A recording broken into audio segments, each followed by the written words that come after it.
All right, strap in, everybody. This deep dive, we're going deep, like really deep. Deeper than usual. Oh, yeah. We're tackling the God source, the prime creator, and the foundation of divine creation. Dr. Sarfarazi, always a good time for a mind bender. No kidding. I know you sent this one my way, so you're already interested in God and creation and all that, right? Definitely. Always searching for those big answers. Well, Dr. Sarfarazi, he's not shy about tackling the big stuff. Yeah. I mean, we're talking fractals, holograms, a whole new spin on the Trinity. He doesn't just throw these concepts around, though. What fascinates me is how he builds a whole model of reality with them. Exactly. It's not just a bunch of what-ifs. It's like he's trying to crack the code of existence. And that's what we're going to try to do in this deep dive. Not just what he says, but like why it matters. Totally. Okay, so right off the bat, he challenges this huge assumption, like the bedrock of so much of science. Let me guess, consciousness just being a byproduct of the brain. Bingo. Dr. Sarfarazi says, what if it's the other way around? Makes you think, doesn't it? So instead of matter, consciousness is the foundation of everything. Yeah, like a complete 180. A real paradigm shift. So if consciousness is the base of reality, how does it actually, like, shape the world we see? Well, he talks about these things called morphogenetic fields, MFs for short. MFs, okay. Never heard of those. Basically, imagine, like, an invisible blueprint for everything. Like everything. Everything. Stars, planets, us. All of it. These MFs, they exist on a pure consciousness level, and they hold the information that shapes how things form and how they work. So it's not all in our genes then? Not according to Dr. Sarfarazi. It's these MFs that are calling the shots. Wow, it's like a whole hidden level of reality we're usually blind to. Yeah, and to help explain it, he uses this analogy. He compares reality to a software program. A program. Okay, I can kind of see where this is going. So think of space and time like the hardware, you know, the computer it's all running on. The MS are like the code, the instructions, and consciousness. That's the programmer. Okay, I'm starting to see the picture, but where's the God part in all this? We are talking about the God source after all. Right. Well, here's the core idea. Dr. Sarfarazi says the God source is this ultimate conscious force, but it exists beyond how we normally think about time and space. So, like, beyond the physical universe. Exactly. And it's the ultimate programmer, the source of all those MFs, the one who wrote the code for reality. So are we talking about, like, the classic God up in the clouds creating us and then watching from afar? Not at all. In fact, he's saying there is no separation. God is within everything, and everything is within God. We just think we're separate. He says it's our limited human perception. Trippy. So God is the programmer, the universe is the program, but what's actually in the code? Like, what's the content of this whole cosmic program? That's a great question, and I think it's one worth pondering. But Dr. Sarfarazi describes the entire cosmos, everything we see, as the body of the God source. So, like, it's all a manifestation of cover consciousness. Yeah, almost like everything we experience, every star, every atom, is a thought in the mind of God. Wow, that is mind-blowing. It makes you wonder, if we're part of this program, can we, like, change it somehow? Now, that's a question we're going to have to explore later. Okay, putting a pin in that one. Yeah. But there was something else that really jumped out at me, the Trinity. Ah, yes. It's usually, associated with certain religions, but he goes in a totally different direction. Yeah, totally. He calls it an energetic model. What does that even mean? So think of it like this. There are three core principles. First, you have neutrality. This is like the void, pure potential before anything exists. Okay, so like raw energy before it takes form. Exactly. Yeah. Then the male principle. It's the transmitter, often associated with light. Okay, and the female principle would be? The receiver, often associated with sound frequency. So instead of Father, Son, Holy Spirit, it's more like neutrality, light, sound. You got it. And these three, they make up what he calls an open energetic system for creation. Open energetic system. Is that like infinite energy? Pretty much. It's a system that never runs out because it's a constant cycle of giving, transmitting, and receiving. Whoa. And this is where I start to get really interested. If this is how creation works on a cosmic level, could understanding it help us, tap into a greater source of energy in our own lives? It's a great question, and one that Dr. Sarfarazi definitely hints at. Like, by aligning ourselves with this divine trinity, we might unlock a whole new level of power and potential. Okay, we've got to come back to that. But first, let's talk about this other crazy idea, fractalization. Fractalization. Yeah, the article says God replicates itself using this process, making smaller units of consciousness like us. Ah, right. But before we jump into that, let's make sure everyone's clear on what a fractal even is. Think of a snowflake. The snowflake, okay. The way it branches and repeats the same pattern over and over at different sizes, that's a classic fractal. So like a pattern that repeats at different scales. Exactly. Infinite repetition. But the patterns are similar, no matter how big or small you look. Okay, I see the snowflake thing, but how does that apply to consciousness and God? Well, Dr. Sarfarazi says the God source uses this same process to make smaller bits of consciousness. Each one is a reflection of the whole. He says we humans were self-similar to the God source. Wait, so we're like little snowflakes, each one a tiny mirror of the God source. It's wild, isn't it? And it gets even trippier. He uses another analogy to explain it. The hologram within a hologram. Go on. Like a hologram has the whole image inside every piece of it, right? Well, every fragment of consciousness, it contains the essence of the whole, too. Hold on, so if we're all connected through this like holographic consciousness, is that how some people have those psychic connections or feel like they're sharing awareness with someone? Now, that's a fascinating question, and a lot of researchers are looking into it. But let's stick with Dr. Sarfarazi for now. He introduces another key concept, duality. Duality. Yeah. Like good and evil, light and dark. It's more about the dualistic nature of creation. Things like expansion versus contraction, space-time versus the void. Right, those kinds of opposites do seem to be constantly at play in the universe. Exactly. And Dr. Sarfarazi says these aren't actually opposing forces, but complementary ones, necessary to keep things balanced. So not one against the other, but working together. Kind of like how we need balance in our own lives. Exactly. We'll definitely explore that more later. For now, let's move on to another cool idea, the God seed. The God seed, what's that? He says our human lineage, it all comes from one specific God seed. And this God seed, it was given a special mission. A special mission. Ooh, that sounds interesting. So what is it? What's this mission all about? Well, before we dive into the mission itself, we got to understand what he means by God seed. It's like the initial spark of consciousness coming from the God source, the original blueprint, you could say, with the potential for everything we are. And he's saying our human lineage comes from one specific one of these God seeds with a special mission that makes us different from, like, other life out there. That's what he suggests. And it ties into this concept called monadic reversal. He says it's kind of like forgetting our true nature, getting disconnected from the source. So we're here to help other God seeds remember who they are. That's one way to look at it. We're going to delve much deeper into that in the next part of this deep dive. But for now, just think, what if our existence is all about helping other beings remember their true selves? Welcome back to our deep dive into Dr. Sarfarazi's The God Source. We were just talking about this special mission given to the God seed our human lineage came from, and how it's all connected to monadic reversal.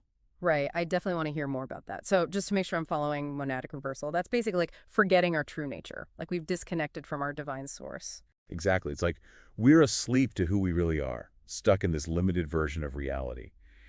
And Dr. Sarfarazi says this has been a recurring issue, for other God seeds throughout cosmic history. So that's where our special mission comes in, right? We're here to help those other God seeds wake up. It seems that way. Dr. Sarfarazi says our particular God seed lineage, we have this unique ability to help reset the pattern of other God seeds that have fallen into this monadic reversal. Okay, that's a big responsibility. But how do we actually do that? How do we reset these patterns? What does that even look like?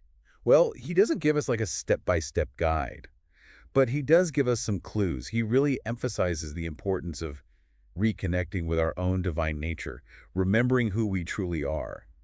He seems to be saying the first step is healing ourselves. Right, makes sense. You can't pour from an empty cup, right? Got to fill ourselves up with that divine connection first. Exactly. And by embodying those qualities, love, compassion, unity, we become these living examples for other God seeds. Like our way of being can be this blueprint, helping them remember their own connection. That's a beautiful way to think about it. It makes me think about what we talked about earlier, reality being like a software program. If that's true, and we're all part of the program, could we actually, like, rewrite the code, change the reality we experience? Now you're getting to the heart of it. He doesn't explicitly say we can rewrite the code, but it's definitely something his models suggest. If consciousness is the programmer, Right. and we're all expressions of consciousness, well, it makes sense that we have some influence over the program, right? So our thoughts, our beliefs, even our actions, it's all part of the code. It's all shaping the reality we live in. It's a powerful thought, isn't it? If we can change our consciousness, shift our perceptions and beliefs, can we actually change the world around us? It's something people have wondered about forever. But Dr. Sarfarazi's work gives us this new framework, almost a scientific basis for how it could work. And it goes back to those morphogenetic fields too, right? If they're like blueprints for reality and our consciousness can affect them, then we really could be reshaping the fabric of existence. Exactly. But let's pause for a second and think about what this means for you. It's one thing to talk about cosmic ideas, but how does this apply to your everyday life? Yeah, that's the big question, isn't it? It's almost overwhelming to think about the impact our consciousness could have. What's the main takeaway here? I think the most important thing is this. We're not just passive observers in some predetermined reality. We're active participants, co-creators with the God source. And that means we have a responsibility to use our consciousness wisely. So every choice we make, every thought we have, it's like writing a line of code. Exactly. So if we want to live in a world of love, peace, abundance, well, we have to start embodying those things within ourselves. Like Gandhi said, be the change you want to see in the world. But Dr. Sarfarazi's work gives us this deeper understanding of how that change actually happens. It's not just wishing for things to be better. It's about actively creating it through our thoughts, beliefs, and actions. And that brings us back to the Trinity. Remember, Dr. Sarfarazi described it as this open energetic system, this constant flow of giving, transmitting, and receiving. Right, and it never runs out. So if we can align ourselves with that, tap into that infinite creative energy, does that mean we could actually boost our ability to shape reality? That's what he seems to be saying. It's about becoming these conscious creators, actively Yeah. taking part in the creation process. Okay, but this is all sounding pretty big and complex. Where do we even begin? How do we actually apply this in our day-to-day lives? It's a great question, and a lot of people ask it. These ideas are definitely mind-blowing, but how do we go from mind-blown to actually making a difference? Right, exactly. Well, I think the first step is just becoming aware of our own consciousness, paying attention to our thoughts, our beliefs, those automatic reactions we have. It's about mindfulness, becoming more conscious of the code we're writing with each choice we make. So it's about noticing those moments where we might be choosing fear instead of love, separation instead of connection, and making a different choice, consciously aligning with the things we want to see in the world. Exactly. And as we get more mindful, we can start making those choices that resonate with our true nature, with that divine spark within us. Remember fractalization. If we're all reflections of the God source, then by embodying its qualities, we're not just changing ourselves, we're influencing the whole pattern, the whole cosmos. That's an incredible thought. We're not just these isolated individuals trying to make a difference. We're all connected, part of this vast web of consciousness. And that means even small acts of kindness, genuine connection, those things can have a huge impact, rippling outward, way beyond what we can see. It's the principle of fractalization in action. This is all so inspiring. We've covered so much in this deep dive, some really mind-bending stuff. But honestly, it feels like we've just scratched the surface of Dr. Sarfarazi's work. It's true. These ideas, they have so much depth, it could take a lifetime to fully explore them. But the important thing is that we keep exploring, keep asking questions, keep going deeper into who we are and what we're capable of. Before we finish this part of our deep dive, I want to invite you, our listener, to take a minute and reflect. What really stands out for you? What questions are coming up? Take a deep breath. Let these ideas settle in. What insights are you getting? The journey of self-discovery never really ends, and every moment is a chance for growth and expansion. Welcome back. Final part of our deep dive into Dr. Sarfarazi's The God Source. It's been quite the journey. Consciousness, the holographic universe, mind-bending stuff. Definitely a lot to unpack. As we wrap things up, I want to bring it back to what I see as the core of it all. This idea that we're not separate from the God source, but expressions of it. Yeah, that's a huge shift in perspective. Not separate individuals trying to connect with something out there, but realizing the divine is like already within us. Exactly. And that changes everything. Who we are, our purpose, what we're capable of, all of it. It's not just like an intellectual idea either. It's got to be something we actually feel, experience. You got it. It's about going beyond belief and into like a direct knowing, experiencing our own divinity. Makes me think back to that software program idea. If we're all part of this program, able to influence the code, That's a lot of power, right? It is. And you know what they say? Great power, great responsibility. Every thought, word, action, it all feeds into the creation of our reality. So we're literally co-creating the universe with every breath. Wow. Pretty much. And that's where our special mission comes in. Remember, Dr. Sarfarazi says our lineage, our God seed, he was given this specific task to help other God seeds remember who they are. So by being the example, radiating love, compassion, unity, it's like we become these beacons for others to follow. Exactly. Living proof of what's possible. And in doing that, we not only heal ourselves, but we help heal the whole cosmos. Back to that fractalization thing. We're all fractals of the God source, so by embodying those divine qualities, we're changing the whole pattern. Right? Well, A ripple effect. yeah. A small act of kindness, a moment of real connection. It can radiate out, impacting the world in ways we might never even know. Amazing.